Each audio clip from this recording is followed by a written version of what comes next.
Now, one other little corollary here, the fact that there's pieces missing in your vision, and the fact that when you look at something, the brain doesn't quite recognize what it is right away, triggers a very important problem with people with macular degeneration.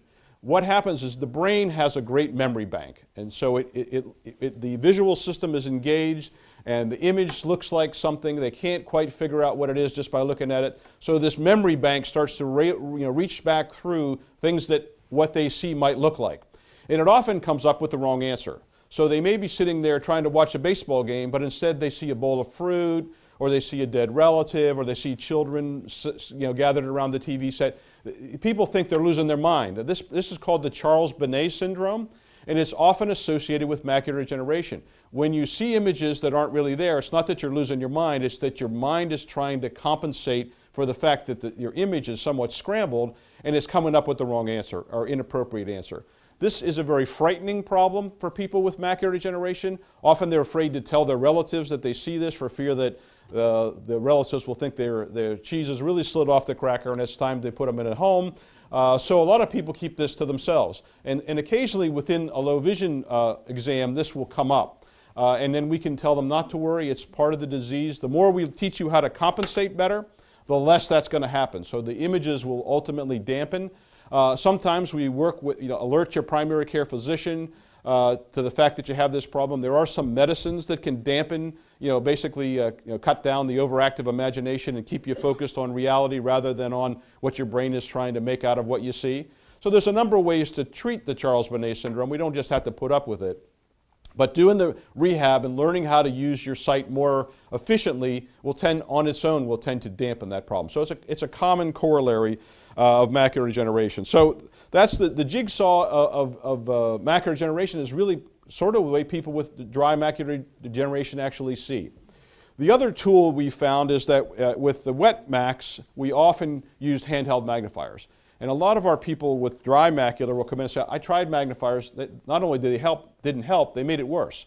And so again, the wrong power of magnification will often make a person with dry macular degeneration worse, so they abandon that.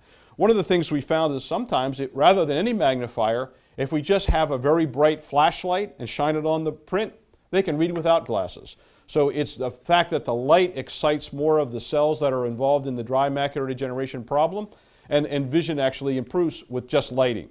So sometimes, rather than a magnifier, we prescribe a flashlight, or special type of flashlight, for people with macular degeneration. So that's part of what we do in low vision. It's not about any particular aids or a battery of aids. It's a strategy to help a person, their individual needs, how to make them see better. So one of the things that we wanted to talk about was figuring out specific tasks that can't be done. So how do you do certain tasks? And there's a lot of gadgets and gizmos out there that can help, again, but it depends on the situation. We see that, for instance, we can use telescopic glasses to make the TV better.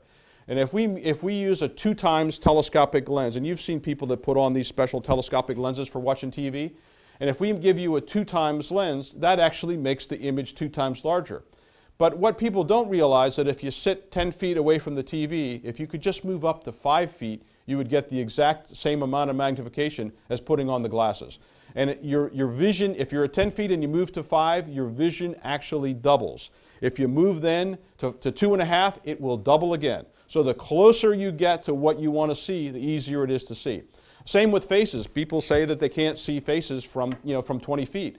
Well, they can see a lot more faces from 10 feet and a lot more yet from 5 feet, and most people see almost all faces at 2.5. So halving your distance makes a huge improvement in your vision when you have macular degeneration. The same thing with reading. If you're reading at 16 inches and I give you a special glass that moves you to 8 inches, we literally doubled your vision. If I move you then to 4 inches, we double it again. So acuity improves as we move things closer, and part of the low vision workup is to move things to just the correct distance for you so that you get the optimal result. So, and many times, rather than a lot of gadgets and gizmos, if we give you just glasses that shorten up your focal length, we can achieve a number of tasks without any type of extraneous gadgets, just by changing your focal length. So our mainline therapy in low vision is to adjust your reading focus to be able to give you optimum vision.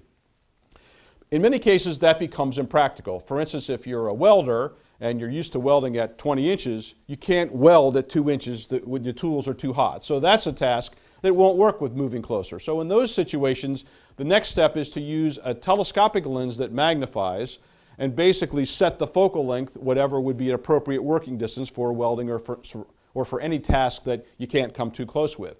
Now, you would think that, gee, I would much rather have a telescopic lens that lets me read at 16 inches than having to move into 8 or 4 inches. The problem with telescopic lenses is the field of view gets very small. So if I give you a strong telescopic lens and a near focus to put you at 16 inches, I may be able to make the letters big enough, but rather than reading the word animal, not only can you just see the A, you can only see the middle tongue of the A. So it's so magnified that your field of view is so limited that it's totally impractical to read with a telescope because your field's too small. So we have to find yet another strategy for those people. There are a number of magnifiers that work great, but if you want to knit, for instance, you can't hold a magnifier with one hand and you can't knit one-handed. So there are gadgets where we take the magnifier and suspend it around your neck on a chain so that the magnifier is held around your neck, and then you can use both hands under the magnifier. So there's a host of specialized magnifiers, not just a magnifying glass. We put them in stands, we put them on strings, we mount them in many ways. Sometimes we attach them to a light. So there's a number of gadgets and gizmos that we will use, but only in a very particular instance where we're trying to solve a person's problem. What works for person A with dry macular degeneration often doesn't work at all for person B. And then person C is yet something different altogether. We have a whole new world now of electronic magnifiers. Some of you have heard of something called a closed-circuit television system, where you have a TV screen, you take your newspaper, you put it under a stand, and it comes up giantly magnified on a television screen, and then you just move the paper back and forth, and the information comes through the television. Closed-circuit television has been around for a long time now. They've come down in price.